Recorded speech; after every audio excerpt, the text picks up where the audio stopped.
Orang atas cakap satu ayat, market terus bergegar. Tapi yang kena absorb semua tu bukan dia.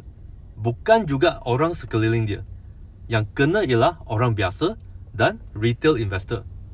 Itulah realiti dunia kewangan. Kuasa untuk bercakap di atas, tapi kos kesilapan selalu jatuh ke bawah.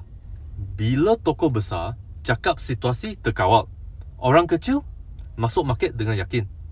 Bila dia tukar nada sikit saja atau bagi hint benda sebenar tak selesai lagi, harga terus jatuh. Yang sempat keluar awal biasanya pemain besar. Yang tinggal pegang risiko selalunya orang kecil.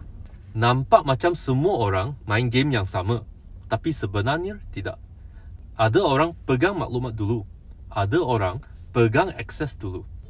Sebab tu, dalam market, ayat bukan sekadar ayat. Ayat boleh jadi pencetus.